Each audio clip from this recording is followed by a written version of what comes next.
샬롬. 오늘도 하나님 말씀 앞에 나오신 여러분 환영합니다. 우리 이렇게 기도하겠습니다. 하나님, 오늘도 우리에게 귀한 하나님의 말씀을 주시니 감사합니다. 이 말씀을 통해서 우리의 심령이 소망과 용기와 확신을 얻을 수 있게 하여 주시옵소서. 그래서 오늘도 하나님과 동행하는 우리가 될 수 있도록 지금 이 시간 역사하여 주시옵소서. 예수님의 이름으로 기도했습니다. 아멘. 오늘 함께 살펴볼 말씀은 사무엘상 16장 1절에서 13절, 사무엘상 16장 1절에서 13절까지 함께 살펴보도록 하겠습니다. 오늘도 성실하신 우리 주님을 찬양합니다. 오늘도 우리 주님께서는 우리의 구원의 길을 만들고 또 열어놓고 계신 줄 믿습니다. 그 일하심에 순종하며 따라갈 수 있는 저와 여러분이 되길 소망합니다. 오늘 본문 16장으로 넘어오게 됐죠. 하나님께서는 여전히 가장 먼저 일하시는 본문인 것을 우리는 알게 됩니다. 사무엘이 이스라엘의 영적 혼란으로 인해 침울해하고 있을 때에 하나님께서는 사무엘에게 이제 그만 일어나라고 하십니다. 하나님이 그 다음 길을 준비해 놓으셨기 때문이에요. 1절부터 3절입니다. 여호와께서 사무엘에게 이르되 내가 이미 사울을 버려 이스라엘 왕이 되지 못하게 하였거늘 네가 그를 위하여 언제까지 슬퍼하겠느냐? 너는 뿔에 기름을 채워가지고 가라. 내가 너를 베들레헴 사람 이새에게로 보내리니 이는 내가 그의 아들 중에서 한 왕을 보았느니라 하시는지라. 사무엘이 이르되 내가 어찌 갈 수 있으리까? 사울이 들으면 나를 죽이리이다 하니 여호와께서 이르시되 너는 암송아지를 끌고 가서 말하기를 내가 여호와께 제사를 드리러 왔다 하고 이새를 제사에 청하라. 내가 내게 행할 일을 가르치리니 내가 내게 알게 하는 자에게 나를 위하여 기름을 부을지니라. 하나님께서는 항상 하나님의 나라를 이끌어갈 다스리는 자들을 찾고 계십니다. 오늘 본문을 보니 한 왕을 보았느니라. 여러분, 우리는 해결책이 없다 하면서 사무엘처럼 주저앉을 때가 많죠. 그러나 하나님께서는 이미 미리 준비하고 계시는 하나님이심을 믿으면서 우리가 그 좌절과 역경을 담아내야 하겠습니다. 그렇습니다. 우리가 힘들고 어렵지만 하나님이 미리 일하고 계시기 때문에 우리가 그 힘든 시간을 버텨내고 살아낼 수 있는 것입니다. 사울을 이스라엘의 다스리는 자리에서 내려가게 하나님은 하셨고 새로운 순종의 종이자 하나님의 대리인을 베들레헴 이새 가문에서 찾으셨던 겁니다. 그런데 사무엘의 슬픔은 그의 영적 시야까지 둔하게 만들었나 봅니다. 즉각 순종하기보다는 아직 물리적인 왕의 자리를 차지하고 있는 사울을 두렵다라고 합니다. 그렇습니다. 여러분, 이전에 암몬 전투에서 사울은 공식적으로 왕으로 임명되지 않았어도 하나님이 기름을 부어 정하시니 그를 통해 역사가 이루어진 것을 우리는 기억을 합니다. 또 블레셋과의 전투에서는 어땠습니까? 공식적인 왕인 사울이 두려워하지만 하나님은 요나단을 통해서 승리케 하셨습니다.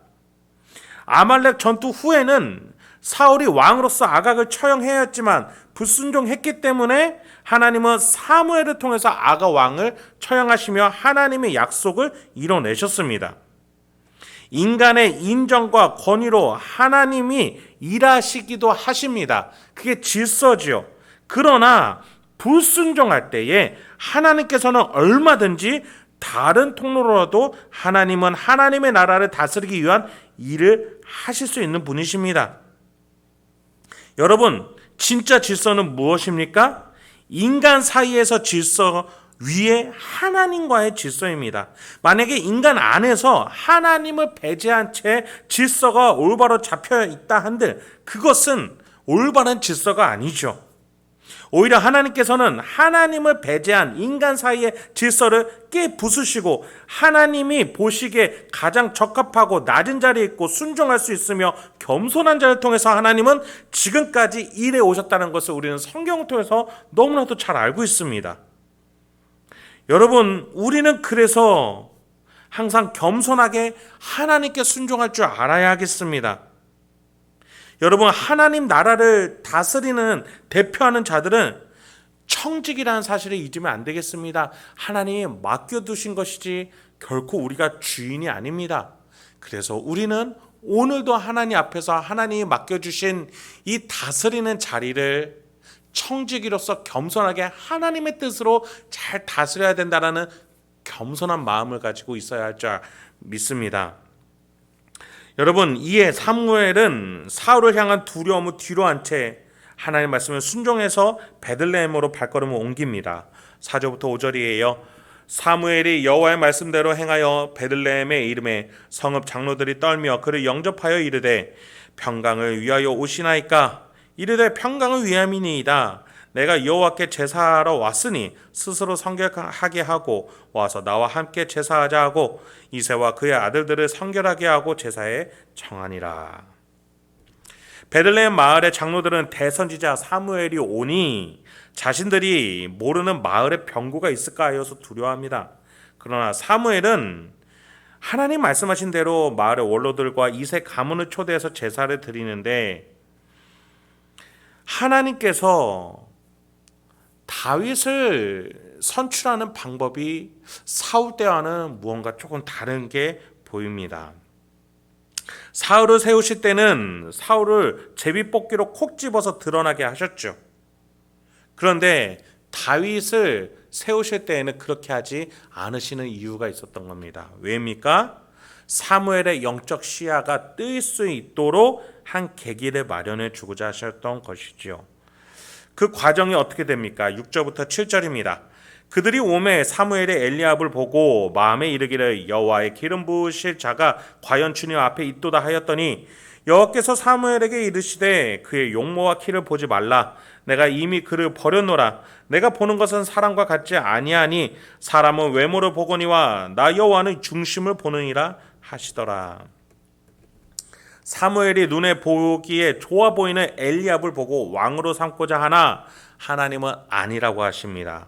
오히려 내가 이미 그를 버렸다라고 말을 합니다. 여러분, 엘리압이 누굽니까? 이세 가문의 장남으로서 대표자입니다. 가정을 다스리는 자입니다. 그런데 하나님은 그를 버리셨다라고 하고 있지 않습니까? 사울이 하나님께 불순종하여 하나님 그를 버리셨던 것처럼 엘리압이 하나님께 어떤 연유인지 모르지만 불순종했기 때문에 그 가정을 대표하는 자리에서 그를 버리셨습니다. 그리고 누구를 세우신 겁니까? 온 가족이 무시하고 능력이 없다 하여 양치기로 내몰았던 다윗을 하나님은 세우고자 하셨던 겁니다. 그런데 그 과정 속에서 사무엘은 하나님이 다스리는 원리를 잠시 잊었던 듯합니다. 그래서 하나님은 사무엘에게 내가 보는 것은 사람과 같지 않다. 외모가 아니라 중심, 즉 마음을 본다. 그것을 다시 한번 가르쳐 주셨던 것이죠. 그 원리로 이세의 8 아들 중에 7을 다 살펴보게 하시죠. 그러나 하나님이 택한 자가 그 안에 없다라는 것을 사무엘에게 알려주십니다. 8절부터 11절이에요. 이새가 아비나답을 불러 사무엘 앞을 지나가게 하매 사무엘이 이르되 이도 여호와께서 택하지 아니하셨느니라 하니 이새가 산마를 지나게 하매 사무엘이 이르되 이도 여호와께서 택하지 아니하셨느니라 하니라. 이새가 그의 아들 7을 다 사무엘 앞으로 지나가게 하나 사무엘이 이새에게 이르되 여호와께서 이들을 택하지 아니하셨느니라 하고 또 사무엘이 이새에게 이르되 네 아들들이 다 여기 있느냐? 이새가 이르되 아직 막내가 남았는데 그는 양을 지키나이다. 사무엘이 이새에게 이르되 사람을 보내어 그를 데려오라. 그가 여기 오기까지는 우리가 식사 자리에 앉지 아니하겠노라. 알고 보니 모두가 무시하는 한 아들이 있었던 거죠. 그 아이는 사무엘이 왔다 한들 별 볼 일 없다라고 생각하여 가족들조차 부르지 않았던 대상이었습니다. 할 줄 아는 게 없고 나이가 어리니 양을 치고 있게끔 그냥 나가서 놀으라고 내버려 둔 것이죠. 12, 13절인데 거기에서 사무엘이 다윗을 봤을 때 하나님의 마음을 보시는 그 시야가 사무엘에게 다시 회복이 됩니다. 어떻게 다윗을 봤다라고 표현됩니까? 12, 13절입니다. 이에 사람을 보내어 그를 데려오매 그의 빛이 붉고 눈이 빼어나고 얼굴이 아름답더라. 여호와께서 이르시되 이가 그니 일어나 기름을 부으라 하시는지라. 사무엘이 기름 뿔 병을 가져다가 그의 형제 중에서 그에게 부었더니 이날 이후로 다윗이 여호와의 영에게 크게 감동되니라. 사무엘이 떠나서 라마로 가니라. 여러분, 지금 이 표현을 그냥 보면은 이것도 외모를 표현한 것 아닌가 이렇게 생각할 수 있습니다. 근데 조금만 자세히 보십시오. 얼굴이 붉다라는 것, 눈이 빼어나다, 얼굴이 아름답다. 이것은 외모를 표현한 것이 아니라 마음의 상태를 말해주는 겁니다. 얼굴빛은 혈색을 의미할 겁니다. 즉 마음의 동기가 일어나고 항상 넘치니 그것이 혈색으로 드러나는 것이지요. 그리고 눈이 빼어남은 영혼의 순수함을 말하는 겁니다. 얼굴이 아름답다는 것은 심성의 선함을 말하는 것이죠. 하나님이 보시기에 다윗은 속사람이 깨끗하고 겸손하니 얼굴에서 눈빛이 드러나는 것이었고 그것을 사무엘은 보고 판단하는 시야를 회복할 수 있었던 겁니다. 그러니 하나님이 기쁘게 여기시고 그를 이스라엘의 다스린 자로 삼고 기름을 붓게 하신 것이죠. 기름을 붓다. 메시아 그리스도, 즉 하나님의 택한 자로 구원할 자 예수 그리스도를 나타내는 예표로서 다윗이 세워졌던 것입니다. 사울도 기름 부음을 받았습니다. 여호와의 영으로 충만했습니다. 그러나 그는 나중에 하나님의 말씀이 아니라 여호와의 영이 아니라 하나님이 지키신다라는 믿음이 아니라 자기 눈에 보이는 것으로 말미암아서 버림받게 됩니다. 여러분, 사무엘이 사울에게 그래서 뭐라고 했습니까? 사울왕이여 스스로 작게 여기던 때를 기억하라라고 하지 않았습니까? 하나님은 스스로 죄인으로 자기 자신을 여기며 하나님의 도움을 구할 줄 아는 겸손하고 마음이 청결한 자를 찾고 계십니다. 하나님은 그런 자들을 하나님의 나라와 영토에서 다스릴 수 있도록 만들어 가시고 높이십니다. 지금 여러분의 가정, 직장, 일상, 교회, 이 국가가 하나님의 나라입니다. 우리는 그 곳곳에서 하나님의 다스림을 말씀에서 받고 기도에서 작정하여서 삶에서 실천해야 하겠습니다. 그렇게 우리의 삶의 현장 하나하나를 여호와의 영에 크게 감동된 다스린 자로서 나아가 사랑과 섬김으로 다스려야겠습니다. 여러분, 이번 한 주 어디를 다스리셨습니까? 또 다음 주는 어디를 다스리기 원하십니까?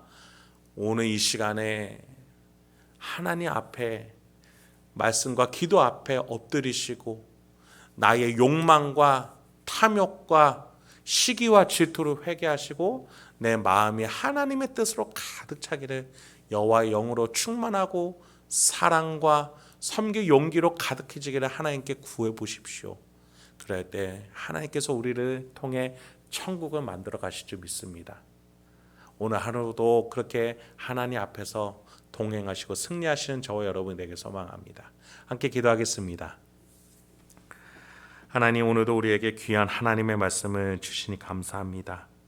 이 말씀을 통해서 우리가 어떠한 삶의 태도를 가지고 나아가야 될지 깨닫게 해 주시옵소서. 각각 상황이 우리 성도님들이 모두 다 다르실 터인데 주여, 우리가 동일하게 한 가지 믿음, 하나님의 도움을 구하여야 할 우리는 겸손한 자라는 사실을 믿고 오늘도 하나님께 도움을 구하여 승리하는 우리 성도님들 되게 하여 주시옵소서. 예수님의 이름으로 기도했습니다. 아멘.